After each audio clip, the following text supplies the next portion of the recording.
Wednesday crowd. I can see that. Jaya Radha Madhava Kunja Bihari.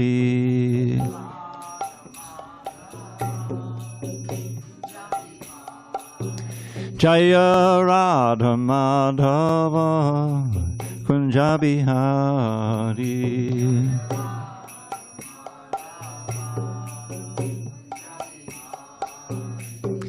Gopi Janavallabha Girivardhari.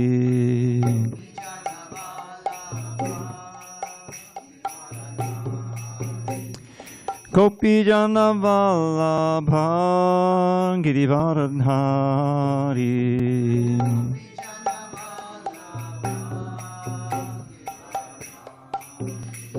Yashodanandana Janaranjana.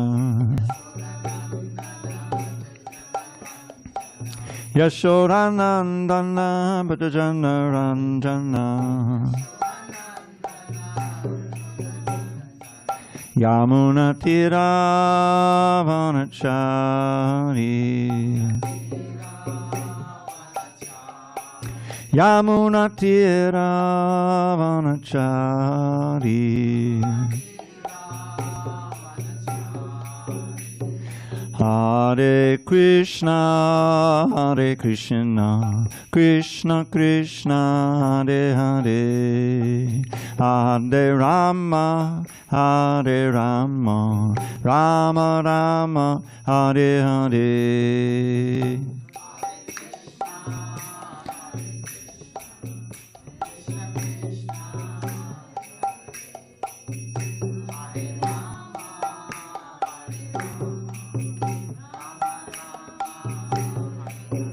Hare Krishna, Krishna Krishna, Hare Hare, Hare Rama, Rama Rama, Hare Hare.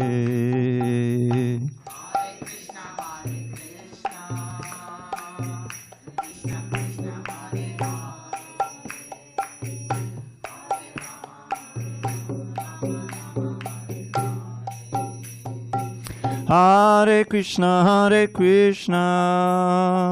Krishna Krishna, Hare Hare, Hare Rama, Rama Rama, Hare Hare.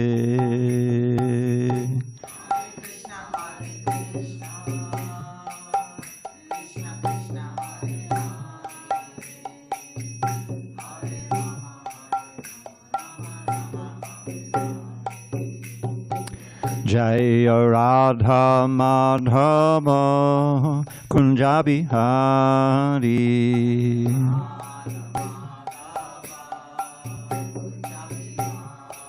Jaya Radha Madhava Kunja Bihari.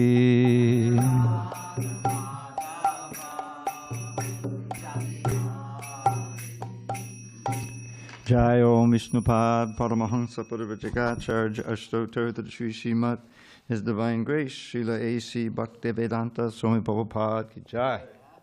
ISKCON BBT Founder Acharya Srila Prabhupada Ki Jai. Jai Om Vishnupad Paramahansa Parivajagacharya Ashtotar to the Sri Srimad, His Divine Grace, Srila Bhakti Siddhanta Saraswati Thakur Ki Jai. Ananta Koti Vaishnavini Ki Jai. Namacharya Srila Haridas Thakur Ki Jai. Srimad Bhagavad Gita Ki Jai. Samaveta Bhaktivinoda Ki Jai. All glories to the assembled devotees. All glories to the assembled devotees. All glories to the assembled devotees. All glories to Shri Guru and Gauranga. Page 509.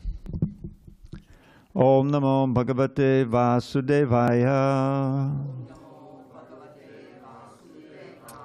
Om Namo Bhagavate Vasudevaya. Om Namo Bhagavate Vasudevaya.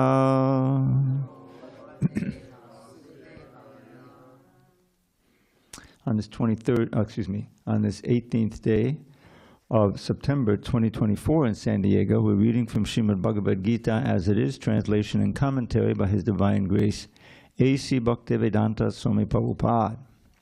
And beginning a new chapter, Devotional Service, Chapter 12, page 509, Text 1. Arjuna Hovacha Evam Satata Yuktaye Bhaktas Tvam Payupasate Ye Chapi Aksharam Avyaktam Tesham Ke Yoga Vittamaha. Arjuna Hovacha Evam Satata Yuktaye Bhaktas Tvam Parayupasate Ye Chapyaksharam Avyaktam Tesham Ke Yoga Vittamaha. Arjuna Hovacha Evam Satata Yuktaye Bhaktas Tvam Parayupasate Ye Chapyaksharam Avyaktam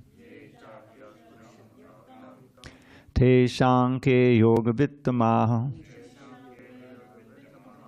Arjuna Hovacha Evam Satata Yuktaye Bhaktas Tvam Parayupasate Ye Chapyaksharam Avyaktam Tesham Ke Yoga Vittamaha.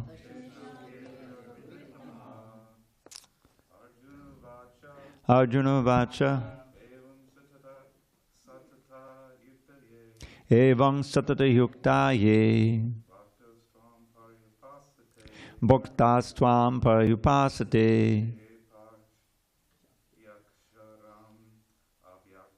Ye Chapyaksharam Avyaktam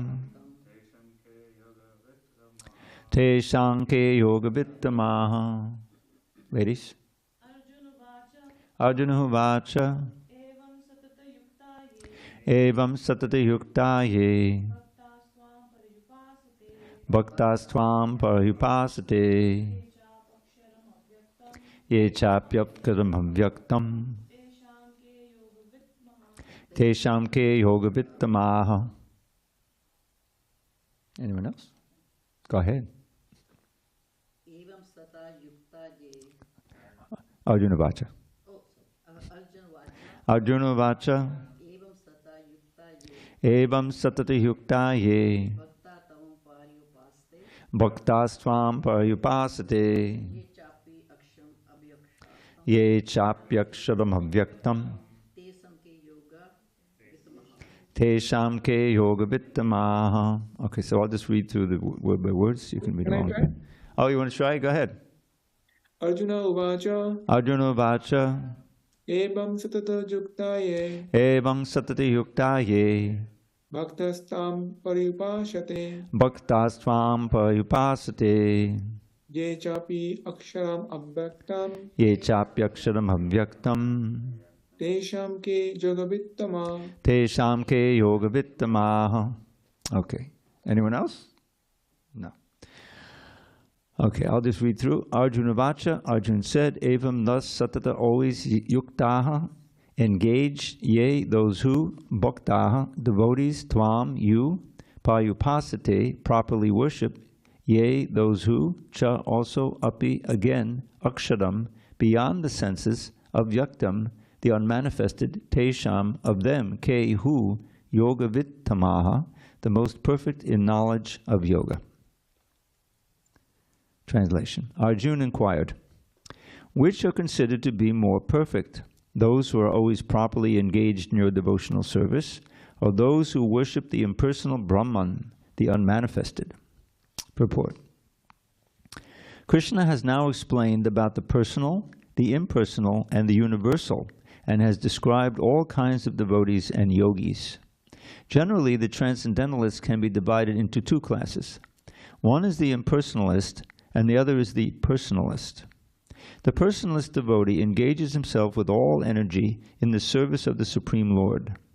The impersonalist also engages himself, not directly in the service of Krishna, but in meditation on the impersonal Brahman, the unmanifested. We find in this chapter that of the different processes for a realization of the Absolute Truth, Bhakti Yoga, devotional service, is the highest.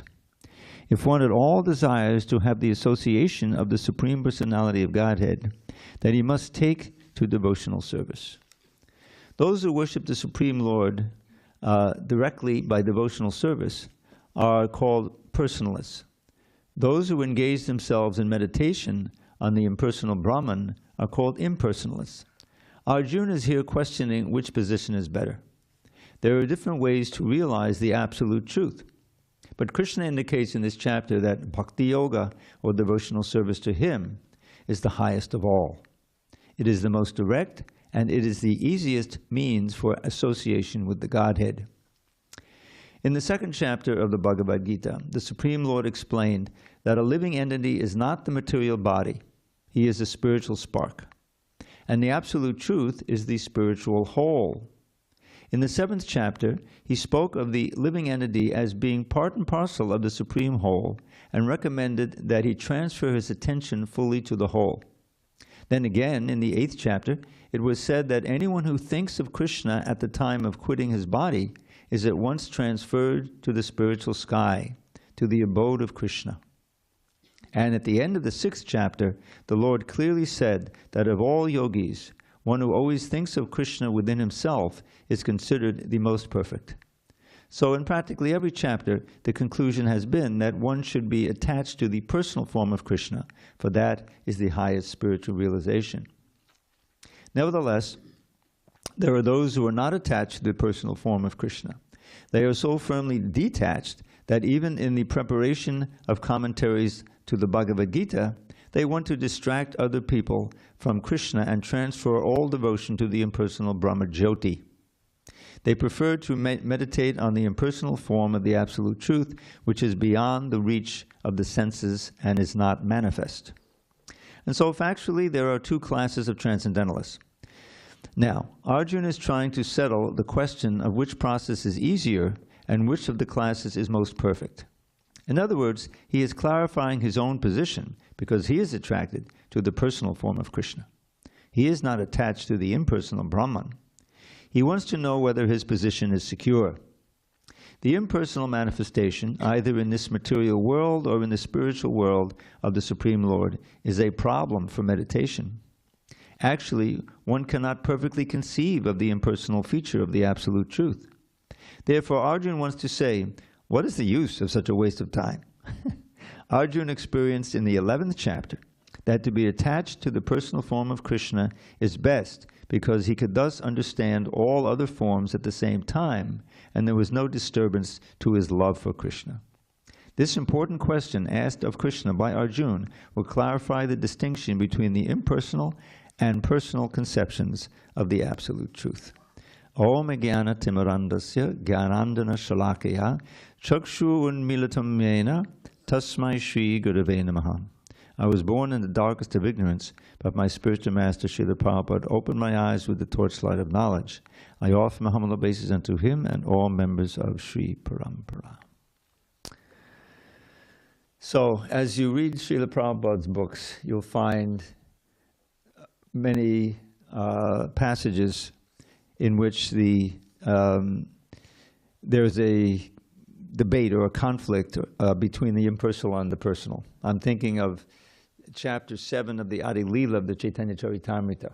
Now, having joined this movement from the time immemorial, I was there when the first chapter, first published section of the CC came out, and believe it or not, it was one single chapter.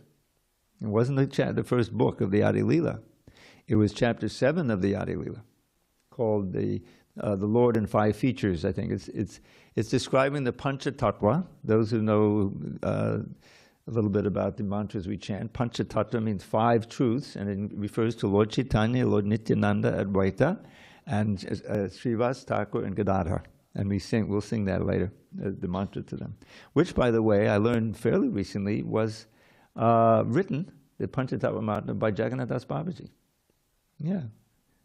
I didn't know that, and I think most devotees don't know that. So in any case, why did Prabhupada choose that chapter? And what you find in that chapter is Lord Chaitanya, after taking sannyas, he wanted to go to Vrindavan. I think he went to Jagannath Puri first, went to South India, then came back, and then he wanted to go to Vrindavan. So he went to Vrindavan, and then he came back. On his way back from Vrindavan, he stopped in what was called Prayag. It's now called the what is it? Benares? No, not Benares.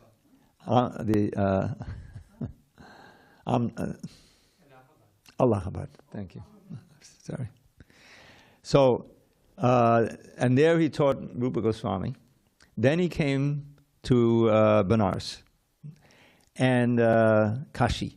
And there he met Sanatan Goswami. He had met them earlier, and he had told them to quit their jobs, which they were the finance minister and the prime minister in the government, though they had all its influence and money. But they immediately recognized him as an avatar. Namo Mahabhadanyaya Krishna Prema Vadayate. We offer our obeisances. They composed that. They were a verse at that time.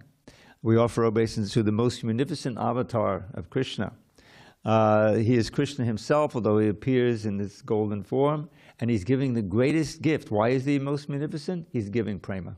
Prema, Krishna Prema Pradayate. Very important verse. We used to sing that on Sankirtan, believe it or not. Namo Mahabhadanyaya and Krishna Prema Pradayate. So then, and now the teaching to Sanatana Goswami are the most extensively explained and related in the Chaitanya Charitamrita. There's 3 or maybe 4 chapters on those teachings, very extensive.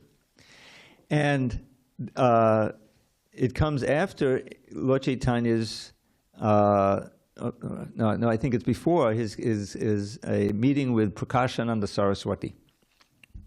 Prakashananda Saraswati was the leading Mayavadi, who's a worshipper of the impersonal form, the impersonal Brahman, in Benares, and he had thousands of followers, all sannyasis. You can't be an impersonalist until you take sannyas. So we're all out. None of us are sannyasis here. We're not qualified. But anyway, they were demeaning him, because the history is that at that time there was no tradition of sannyas, believe it or not, amongst the Vaishnavas. If you wanted to renounce, you wanted to renounce completely and go that, you would take Babaji and go to Vrindavan. So there weren't the traveling. Okay, Babaji enthusiast over there. But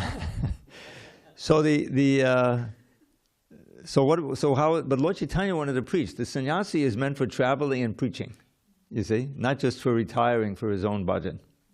So Lord Chaitanya took a sannyas from a Mayavadi sannyasi, Keshava Bharati, and.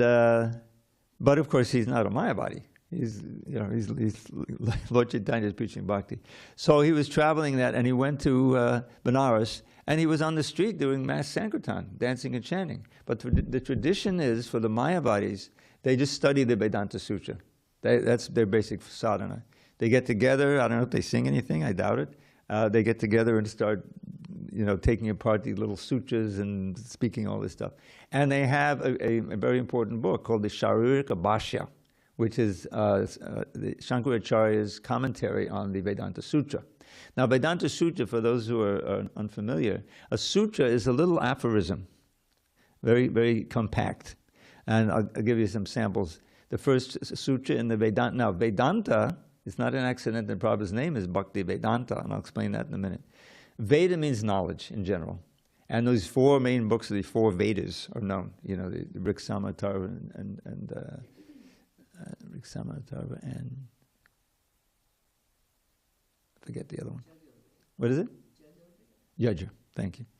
So those are the 4 Vedas. Veda means knowledge. Veda, Anta means end or supreme, the pinnacle. So the end of all knowledge, Prabhupada's name, just in his name, is bhakti. That's the whole idea. But there's also the Vedanta Sutra, which are these aphorisms written by Vedavyas as the culmination of all the Vedic knowledge, philosophical knowledge. You see, the end of the knowledge, it's the supreme book. It's supposed to be. And but it needs interpretation, because there are these little janmadyasya yataha. You have to know, you have to expand, what does that actually mean? So, but the first one is tato brahma jigyasa. And it's a challenge to anyone who reads it, any human being. And that is, having come to this human form of life, now therefore, if you're reading this, you're a human being, now therefore, inquire into Brahman. What is Brahman? That's the second sutra. Janma yasya yataha. Janma means birth, and adi means etc. What comes after birth? Growth, maintenance, and ultimate destruction. You see? Yataha. That person or the force that is responsible for the creation of everything, the maintenance of everything, and the ultimate destruction of everything. So that's what we need to inquire. The first sutra is a call for anyone who reads it. You're a human being. Use that human life properly and inquire into the absolute truth. Because you can succeed in your human life by conquering over birth and death. Now, these four things: birth, old age, disease, and death. These are consistent not just with human beings. Any organism goes through that. Even the plants, they get burned and eventually die. But certainly any animal, and certainly we get this is, and it's inevitable. It's a suffering. We don't remember how much suffering birth was. We can ask our mother what she went through. That's. But we're on the other side. We're also, but certainly old age, disease. Anyone, I've reached the old age part. I'm not so diseased yet. Trying to, plenty of smoothies, supplements, exercise. But how much can you put it off? Eventually it's going to hit. And then the death. And if you don't have any assets, if you will, spiritual assets, you don't know that first lesson, Bhagavad Gita. You're not going to die. Nobody dies. I made a little poem out of it. Every body dies. Every single body dies. Everybody dies. Nobody dies. Wake up, and open your eyes. You're not that body, you're a pure spirit soul. Chant the holy name and attain life's goal. So the Mayavadis say, yes, nobody dies. You're going through this. So forget about chanting. Merge into Brahman, and you become eternal like Brahman. I am that I am. But what's lacking in the Brahma Jyoti? It's just this white light. What's lacking? There's no form. There's no activities. There's no bhakti. There's no Krishna. All the things that we relish about Krishna consciousness, chanting and festivals and prasadam and the deities and the whole thing. It's all not there. It's just white light. That's nirvishesha. Prabhupada has this pranam mantra that he wrote because nobody knew anything. He's sitting there in 26th Avenue. We needed I wasn't there, but the first devotees needed a mantra for bowing down. So the second one is Nirvishesha Shunyavadi Pashtata Deshatarine. Namaste, Saraswati Devi, you who are a disciple of Bhaktisiddhanta Saraswati Devi. Gauravani Pracharine. You know what that means? Pracharine means propagating or preaching the words of Lord Chaitanya, the golden avatar. And in this way, Nirvishesha Shunyavadi Paschata Deshatarine. Now Prabhupada didn't know how far this movement would go. I mean, he didn't even know if he was going to be able to succeed at all. He would go back to the port, to the office, with the boat that he came on, and make sure there's also a return trip. And then he kept coming back, and finally he said, well, you'll keep coming, Swamiji, but you're never getting on the boat. What's going on? He said, no, I've got, but I just wanted to make you had that option. So then he finally took root. First year, very difficult. He really had very little success. But then he came down to the Lower East Side where all the hippies were, and Allen Ginsberg was down there, and the story. The seed took root there. So then Nirvishesha, Nirvishesha. Now Vishesha means details. Details probably would call the variegatedness. Looks like this material life. What gives it interest? Why are we in Maya? Because there's so many varieties of ways you can try to enjoy, There's so many details. There's all of this. If it's just homogeneous white mush, what's going to be the attraction? You see? So nirvishesha is what the Mayavadis say. No, the ultimate is actually all of these details. This is just Maya. Beyond the Maya is the wonderful Brahman that you can merge in. You are Brahman. Thou art that. Tattvamasi. You ever hear that one? That's a bonus. Not that you are God. That's what they take it as. You are God. You are that. And God is this white light. So, nirvishesha and shunyavadi. Shunyavadi is the Buddhist thing, is that everything ultimately is void. This is nirvana, means you merge into nothingness and then no more suffering. Yeah, and no more happiness either. But anyway, no more suffering. So he's saving us from those. Nirvishesh shunyavadi paschata desha tarine. Tarine means to save the Western lands, the paschata in the Western lands. Of course, he ended up saving the whole world. He was able to go around many times. So this is the first question Arjuna is asking, which is the better process? This merging into the absolute. How does he put it?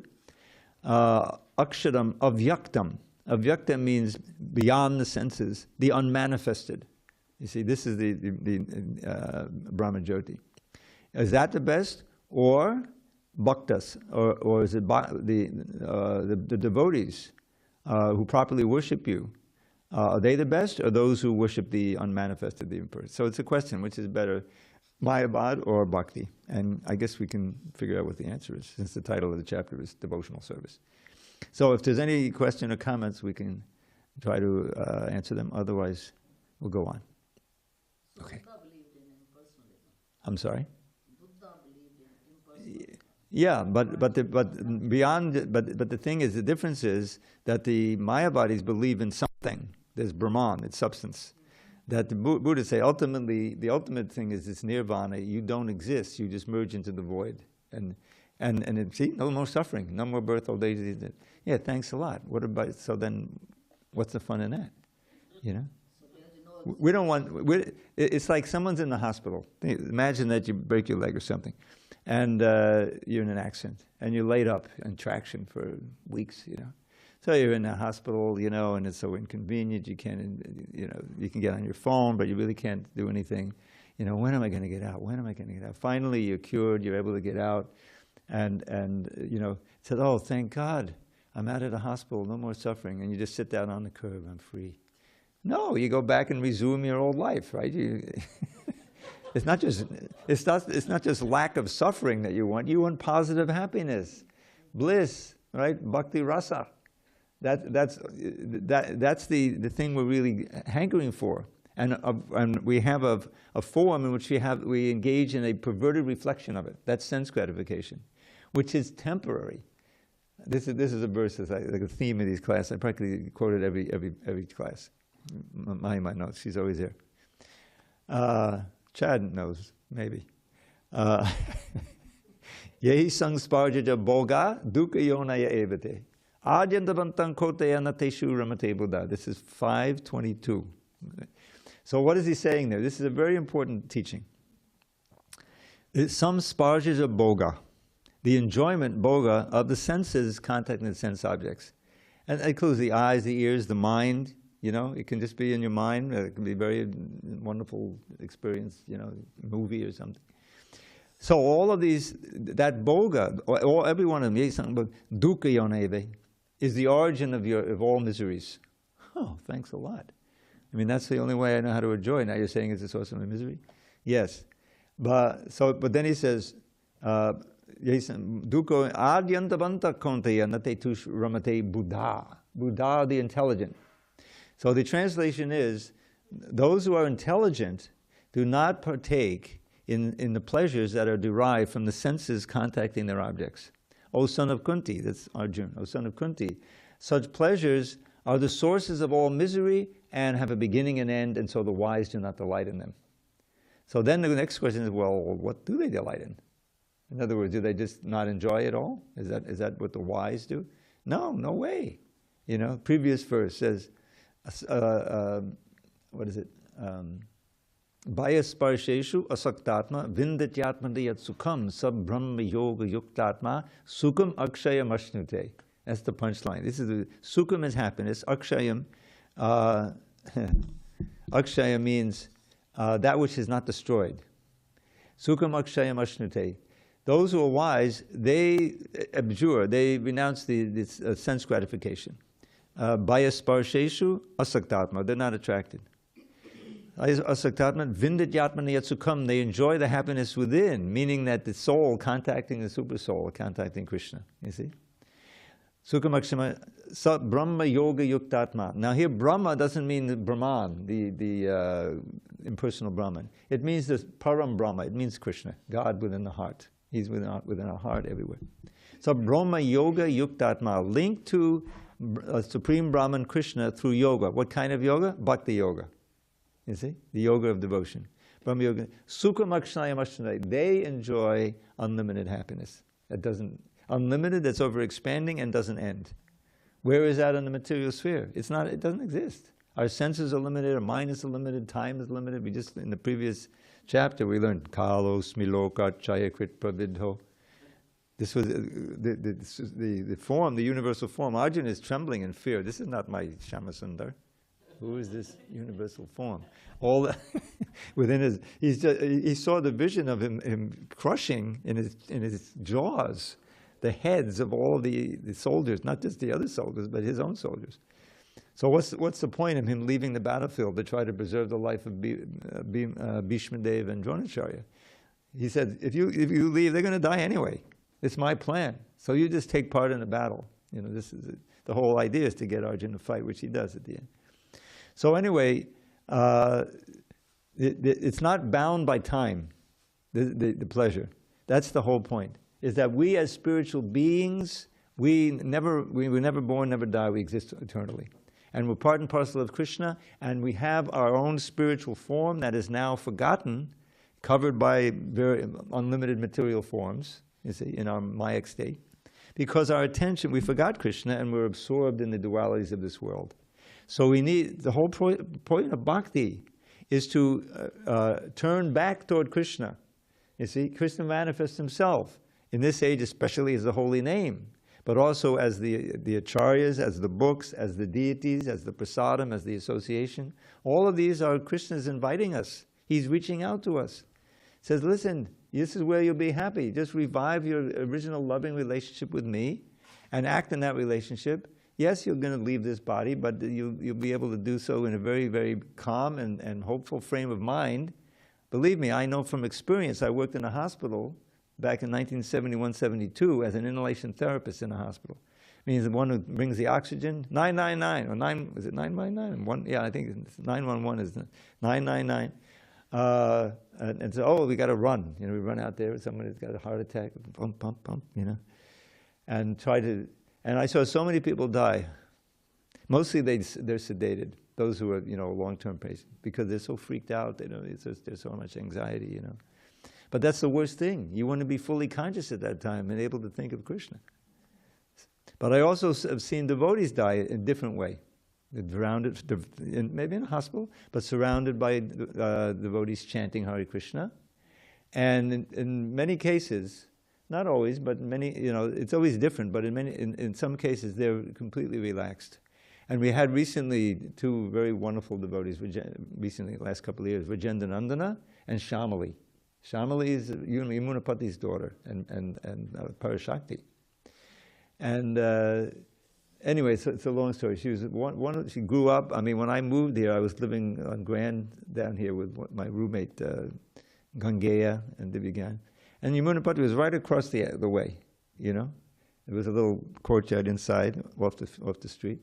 And she was like a little girl growing up, you know. Then when she was about 10, she learned to play the flute, you know, which is far out because I played the flute.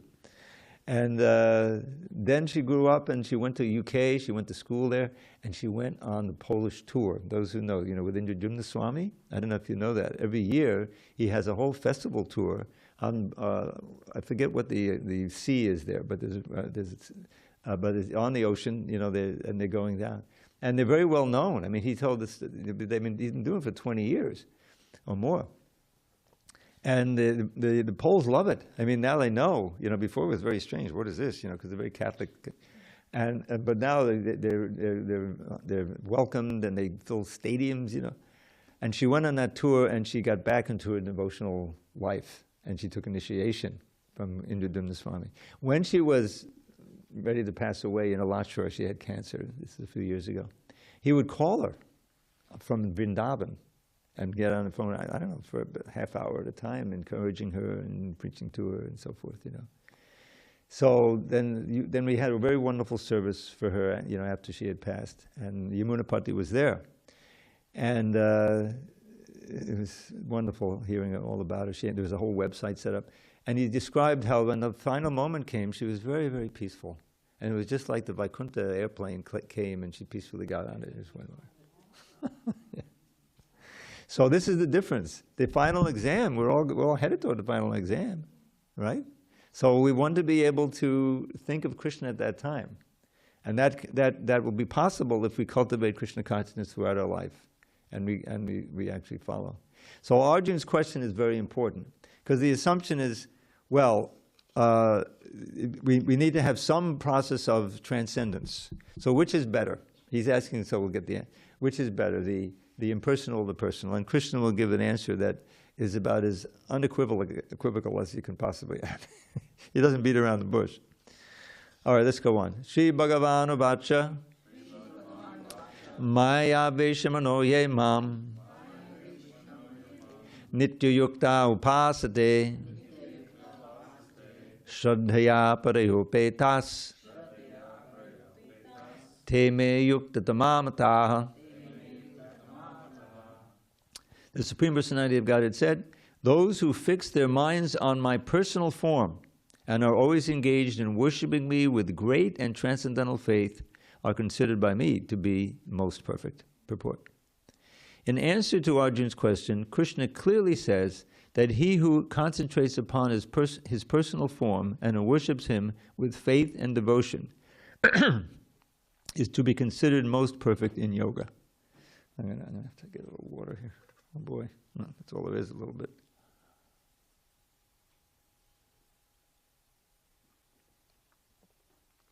Hope it's enough. Chad, fill it up halfway. So it's happening. Okay. Considered to be most perfect in yoga. For one in such Krishna consciousness, there are no material activities, because everything is done for Krishna. A pure devotee is constantly engaged. Sometimes he chants, sometimes he hears or reads books about Krishna, or sometimes he cooks prasadam or goes to the marketplace to purchase something for Krishna, or sometimes he washes the temple or the dishes. Whatever he does not let a single moment pass without devoting his activities to Krishna. Such action is in full samadhi. Now, this may seem a little bit daunting. How can you live your every moment, for Krishna? Don't I also have to go to work or go to school or do this or do that? Well, yes, it is. This is, of course, the activities of the pure devotee who is 100% absorbed in Krishna consciousness. But just imagine if you reach a state where you're fully Krishna conscious, and you're not only conscious of Krishna, but you're conscious of your relationship with Krishna, and you're using your present material senses to serve him. Now, when we're in a kirtan, we're in a kirtan, and the important thing in the kirtan is also to hear very carefully, to listen to the holy name, to be absorbed in the sound. And if with some practice, that's possible to do. And there's a certain pleasure there. There's a certain transcendental happiness that comes from dancing and chanting before the Lord, becoming absorbed in the beauty of the deity and so forth. And this was Lord Chaitanya's great gift, because I've spoken of this before, but it's a little bit, it's not so well known. In my various readings of the writings of the Goswamis, I came across this phrase, Taurya Trikena. Taurya Trikena is something we know very much, but not by that name. It means dancing and singing and playing musical instruments. That's Taurya Trikena. Now, clearly, those things can be used for Maya, You know, I'll give you an example. I haven't been to. I don't know if I ever went to a rock concert, believe it or not. Even though I grew up in the '60s, it just was. Our family was into classical music, jazz, and folk music, but not this rock music. You know, Elvis Presley. No. Anyway, so those three things. But you can see how they can be agents of Maya, right? Someone can get completely absorbed. Every morning I take a morning walk, a japa walk, very strenuous walk, and it's up a little hill. It's Cass. There's a hill there, you know. So, and they opened a new gym a few months ago. It's very popular. It's called the Yard Gym. It's not your ordinary gym where you just go in there and get on a stationary bike and go and then take a shower. No. They have coaches in there. They have heavy music going on. Sometimes they run around the block. They come out of the gym and they're running around the block and everything. So it's a whole engagement. Very popular. I mean, I'm coming at 6:30, and you see all these they're all between 20 and 30, you know, men and boys and girls, as you were, young men and women, and they're very serious to go, you know, do their thing. So there's actually obviously some kind of rasa there, you know. They're getting there's a kind of a heavy kind of sexual vibe in there, you know. There's the young guys getting together and the young girls all with the tights on and everything. I'm just chanting Hare Krishna. I go by Hare Krishna, Hare Krishna. We're both doing our exercise, but but I'm doing my japa also. And I can see, you know, the power of that, you know, and of course it's not a concert, but the music, you know, adds to the whole thing. And so it can be a very great force for Maya, the dancing and playing instruments. But Lord Chaitanya, he dovetailed that. What is the kirtan? You got the instruments, you got the dancing, you got the chanting, you got the music. And when it's really done nicely, a nice kirtan, it can be very enthralling. Even anyone just walks in, even though they don't know, oh, this is cool, let me do that. And they're getting tremendous benefit, right? Because there's the deities and the devotees and they're hearing that. So that's a kind of a metaphor of what bhakti is all about. Okay, we got these eyes, we got the ears, we got all the senses. Then how do we link them with Krishna? That's what we need the instruction for. That's what we need the guru for. You know, okay, the tongue and the ear and everything in japa. All right, that's obvious. But how about all the other senses? Yes, you can see the beautiful deities. And several chapters we've had. How can I see Krishna in my ordinary day as I walk around? Well, this is all Krishna's energy. I am the light of the sun. When you see the sun shine, you see the moon shine. The light of the moon and the sun is a verse in the 7th chapter. You think, oh, this is Krishna. Bodies of water, I'm the ocean. Hint, you know, you walk down to the ocean. Oh, the power, the amazing force, you know, wonderful, awe-inspiring ocean, you see. So so the idea is that we're meant to arrange our life in such a way, and I don't want to, you know, neglect the chanting. That's an essential foundation of it. The holy name. Krishna's appeared in a holy name, and if you understand, you know, that Krishna is present in his holy name, is inconceivable. There's so many things that are inconceivable. God can do that. He is present in his holy name. There's a verse that says he's non-different from his holy name. So just imagine the mercy. There's no restriction. If you want to go, you know, to think, I'm going to chant the Vedas, I'm going to look it up in the library and start chanting it. Well, you can maybe do that, but it's frowned upon. You can't do it in India. You got to be a Brahmin, you know, and raised in order to chant these mantras, you know. Nothing like that for Hare Krishna.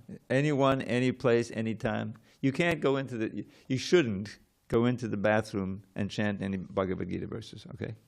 But you can go in and chant Hare Krishna. Absolutely okay. There's a whole pastime like that where Lord Chaitanya, there was this young boy who encouraged Lord Chaitanya, yeah, you can chant it in the bathroom. What do they call it? Huh? Well, you shouldn't do it. You shouldn't do it as a practice. Sit there with your japa beads. But the point is, if you're singing Hare Krishna, there's no hard and fast rule. Nam namakadi bahudan nija sarva shaktis tatrapita niyamitak smadane nakala. It's right there in the Shikshastika. The second line says, Nam namakadi, Krishna, Govinda, and Keshava too, your names have no end, and in each of them you have invested your potencies, leaving none out. Whenever we want, we can chant them without the slightest restriction of time or of place. That's right in the verse. O Lord, who can fathom your infinite grace, that I am so wretched, devoid of all shame, that I haven't developed a taste for your name. That's Lord Chaitanya's preaching. So we shouldn't, make a practice of it. But if you do it, it's not an offense. Sorry, Dravida, but this made me really laugh because when I was covering the book. Wait, give it. This is going to be important. Give it the mic. No, it's not that important. No. It's no. Yeah, because the mic. No, it's not. It's a thing she doesn't want to share with everybody, the whole world. When I was doing Seva once and I was covering the books, there was once about chanting. And it made me laugh so much because it was about when you're driving, you can do your chanting, but don't get too excited and start pressing the accelerator according to the speed of your chanting. Prabhupada There was a warning. That. Yeah. Well, I had an experience. Just a week or two ago. I was invited to go up to L.A. to give a class. There was a conclave of brahmachari retreat or something, and they asked me to come. I didn't want to spend the night or anything, so I drove up at 3:30 in the morning. I said, okay, I'll be able to chant my rounds. I had a clicker. I'll be honest with you. Hare Krishna, Hare Krishna. But then, as I was chanting, I said, this isn't going to work because as I chant, I'm going to get Hare Krishna, Hare Krishna. Right? So I stopped chanting. No, even the clicker. It's just the chanting itself. So, and Prabhupada, the devotees asked him that. There's a pastime. They asked him that. He said, no, you won't be chanting very well, and you won't be driving very well. So better not to do that, Anyway, back to the verse. So Krishna's Prabhupada says, it very clearly, he says that he who concentrates upon his personal form and who worships him with faith and devotion to be considered the most perfect in yoga. So there's no discussion to this. Arjuna asked this question, which is better, and Krishna says, those who worship me, nitya yukta, who are always linked up to me with faith, and he describes it, worshiping me. They are, in my opinion, I consider them to be the best. So that's the final opinion. So the whole idea, and Prabhupada, if you read, when you read, hopefully, Srila Prabhupada's Bhagavatam, right at the beginning, when the first canto, the first chapter, he's dealing with this question because it's very big, especially when he came over, he was dealing with this for years and years, that there was a strong contingent of Mayavadis, of impersonalists. And sometimes they even take advantage of the popularity of the Bhagavatam, and they'll have Bhagavat readings. They don't really believe in Krishna, but it's a good business. They're going to read, yes, we're going to have Bhagavat. Of course, that means the Rasa dance chapters, like that. And Prabhupada even said they have fake ecstatic symptoms. They'll put chilies up their nose, so that then they can cry and all this stuff. And so advanced, In India, yeah. So it was common. I don't know how much it's happening now so he gives various purposes for it. Don't be fooled. Don't be sucked in by these things. You have to find the genuine thing. So that's the Krishna. But Krishna is answering very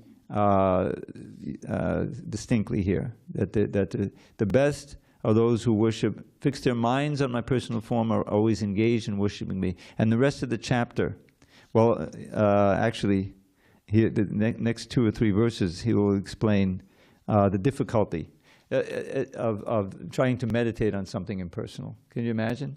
If you no deities, no kirtan, just a candle. You sit there and you watch that candle and you try to concentrate on the candle. And I am that I am.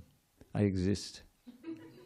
Are you going to be able to control your senses? Forget it, But a nice kirtan, and a beautiful reading of Krishna book. And we have the festival, and there's the prasadam, very important, and all of these things. So your senses can be engaged. That's the whole point. But we have to do it under instruction and properly, and then we can make advancement. All right. That's some short purport. Let's go on. 3 and 4. Ye tvaksharam anirdeshyam avyaktam parayupasate sarvatra gamachintyam cha kutastam achalam dhruvam sanniyam yandriya gramam sarvatra samabuddhayaha te praptavanti mameva sarvabhuta hiterataha. So now he gives a little concession. But those who fully worship the unmanifested, that which lies beyond the perception of the senses, the all-pervading, inconceivable, unchanging, fixed, and immovable, the impersonal conception of the absolute truth, by controlling the various senses and being equally disposed to everyone, such persons engaged in the welfare of all at last achieve me. Purport. Those who do not directly worship the Supreme Godhead, Krishna, but who attempt to achieve the same goal by an indirect process, also ultimately achieve the same goal, Sri Krishna. Quote, after many births, the man of wisdom seeks refuge in me, knowing that Vasudeva is all. Close quote. When a person comes to full knowledge after many births, he surrenders unto Lord Krishna. If one approaches the Godhead by the method mentioned in this verse, he has to control the senses, render service to everyone, and engage in the welfare of all beings. It is inferred that one has to approach Lord Krishna, otherwise there's no perfect realization. Often there is much penance involved before one fully surrenders unto him. In order to perceive the supersoul within the individual soul, one has to cease the sensual activities of seeing, hearing, tasting, working, etc. Then one comes to understand that the Supreme Soul is present everywhere. Realizing this, one envies no living entity. He sees no difference between the man and animal because he sees the soul only, not the outer covering, but period. But for the common man, this method of impersonal realization is very difficult. So this is the whole idea, is that why take the indirect method? Time is going. We don't know really how much time we have left. And therefore, this is verse I shall end on. Labdva sudurlamabhidham bahusambhavande manusham artatamanityamapi yadira turnam yateta napateta namrityavad nikshayasaya vishaya kalasarvataksya. Krishna speaks this in the 11th canto in the Bhagavad Gita to Uddhava. He says, you have attained, after many, many births, this very difficult to attain human form of life. And like all, and artadam, it can give the ultimate goal of life. In lower forms, if you don't have the intelligence, but in human you can do it. But like all forms, it's temporary. So turnam, don't waste any time. Immediately strive for the ultimate good, nikshayasaya, which is reviving our pure love for Krishna, going back to Godhead. Because after all, in all the forms of life you've been through, you've tasted all varieties of sense gratification. And what has it gotten you? Another birth, another death, old age, disease. You see? So that's the point. Here, it's very difficult. Why should we waste time in this impersonal realization when we don't have so much time? And it's factually and practically impossible with the Western mentality and everything that we have, and to control the senses without the wonderful details of bhakti, the paintings, as I mentioned, the artwork, the books, the mantras, everything is designed to attract our senses to Krishna, who's all attractive, ultimately.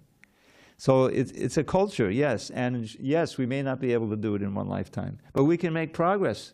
Even you make a little progress in this lifetime, then you pick up from there next lifetime. But if you try this impersonal thing, you fail, you become discouraged, and you won't make any progress. So, and the rest of the chapter is, text 5, which we can't deal with tonight, it's too late. Says, Klesho, you get a lot of klesha, a lot of misery by trying to do this impersonal realization. It's not practical. And then the rest of it's all about bhakti. It's a short chapter, 20 verses, but it's all about devotional service. So, we really don't have time. I can only give you a couple of my little sayings. So this, you can make a t-shirt out of it. Since pleasure is a dream, Krishna supreme, the aim is prem and the way is the name. Now, Radhanath Swami heard that. He really liked it. He had me write it down. I don't know if he ever used it. Another one is, this one you know. Oh, here we go. Especially good for the beach. Love God. No. What does it say? Don't sin. You can't win. Love God, not the bod. Chant Hare Krishna. What do you think? Make a T-shirt? I think they did make a T-shirt. So that's all we have time for tonight in terms of poems. We can reconvene next Monday, Tuesday, and Wednesday. Yeah, okay. All glories to Srila Prabhupada. Hari Hari Bo. Now we can have a kirtan, see the beautiful forms of Radha Giridhari, Gaur Nitai, Jagannath Baladev Subhadraji.